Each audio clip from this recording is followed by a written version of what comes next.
want to do a little side-by-side demonstration with you here of the kinds of multitasking and capabilities we think are important and how these products compare. This is, on the right side of the screen here for all of you, this is the DOS 5 and Windows 3.1 environment.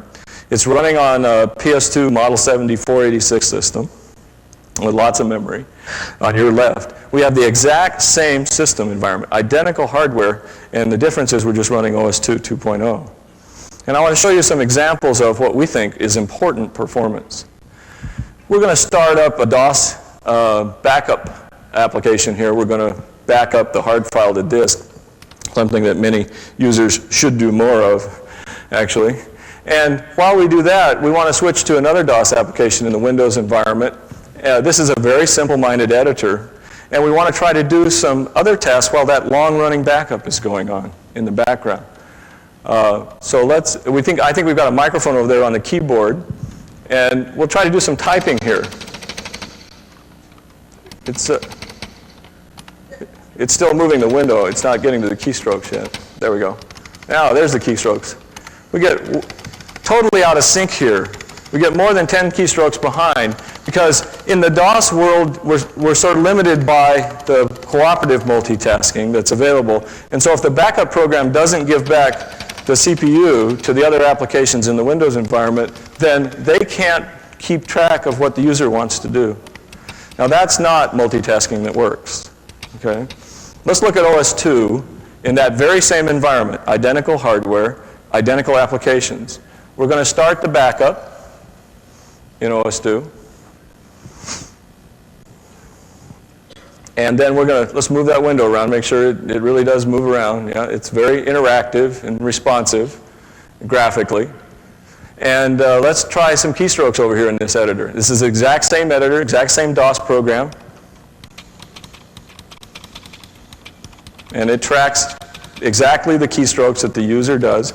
It's completely usable, and the backup is continuing to run very nicely in the background. And because of OS 2's preemptive multitasking capability, even for DOS applications. So you have the ability to know that this application has the focus of the user. It needs higher priority than the backup program, and so it gets it in the OS 2 environment, and it won't in the DOS Windows environment. This is representative of many scenarios that users want to do where they have long-running tasks, and yet they still want to be able to get some use out of their system. This is multitasking that really works. Now, some would criticize us for running DOS applications in Windows, so let's run some Windows applications in Windows and see if it's any better. So here's two Windows applications on your right-hand side. This is Omni Professional, again, the word processor I demonstrated earlier. And let's type a little bit on it. Whoops. Okay, and it tracks very nicely. It's got the foreground focus. And next to it here, I've got 123 for Windows. This is the Windows version of 123. And I'm going to start up a macro under 123. Not an uncommon thing where we might have an application that's done as a style of a macro in a spreadsheet. And now I'm going to go back to Omni Professional and try to type. It doesn't work. Okay? Again, because in the macro processing phase, this application doesn't voluntarily give up control in the cooperative multitasking environment, and therefore Omni Pro can't get the cycles it needs to stay up with the user. That's not multitasking that works. Let's look at that exact same scenario on OS 2. These are the same applications, again, on the same system and the same hardware. These are the Windows versions of these applications, Omni Professional on the right, and Lotus 123 for Windows on the left. Let's type into Omni Professional. Okay, OS 2's interactive response time in Windows applications is just fine, not noticeably different than you would see in DOS Windows.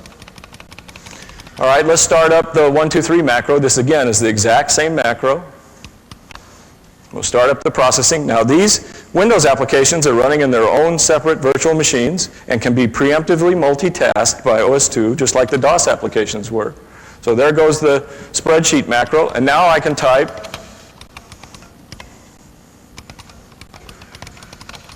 just like I was. That's multitasking that works.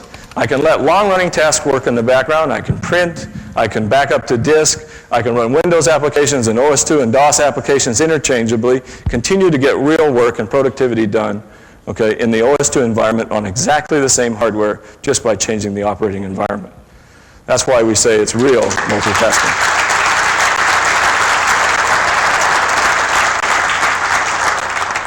Multimedia applications place large demands on the system.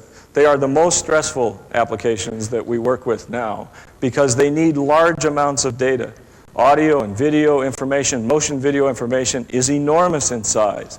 They need high bandwidths and the ability to manage that information, and they need to be able to carefully synchronize it so that when you hear the voice, it works with the lips, right? And that's very important, okay, for world-class multimedia extensions. Now, great multimedia apps, and I'm going to show you a couple in a minute, need to be able to have the facilities of a preemptive multitasking 32-bit operating system to really be good. Let's look at some of the limitations that we've got in the 16-bit DOS and DOS extended world with multimedia. This is Windows 3.1 again with a multimedia player, and I'm going to start playing a tune, a wave tune here, and then I'm going to do a couple other tasks, and let's look what happens in the cooperative multitasking environment of DOS and Windows. Okay, so I get great sound. That's good. Let's start a little DOS macro up here and see what happens. So I've got another window, another task going on. Perhaps I'm trying to get ready, get some information. I hate to do this, but let's start the Excel macro. Okay. Stops. Okay. Okay. That's not multimedia that works. Okay. And we think it's critically important to build world-class multimedia applications. And we think you need the facilities and capabilities of a product like OS2.2.0. So again, on the same exact hardware, the only difference being the operating system software, I have the new 32-bit multimedia player, which we shipped the 32-bit multimedia extensions for OS2 this month, as we had committed we would do. And I'm going to play that same tune here.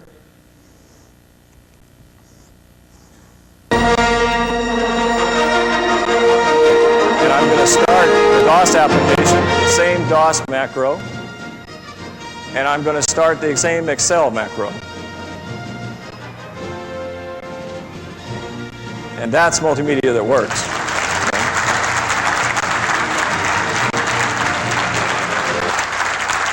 Okay? Because again, OS2's preemptive multitasking, its flat 32-bit memory model, lets us manage the amount of information that needs to be managed in the system and keep the priorities of the audio flowing to the adapter so that there's no missing elements.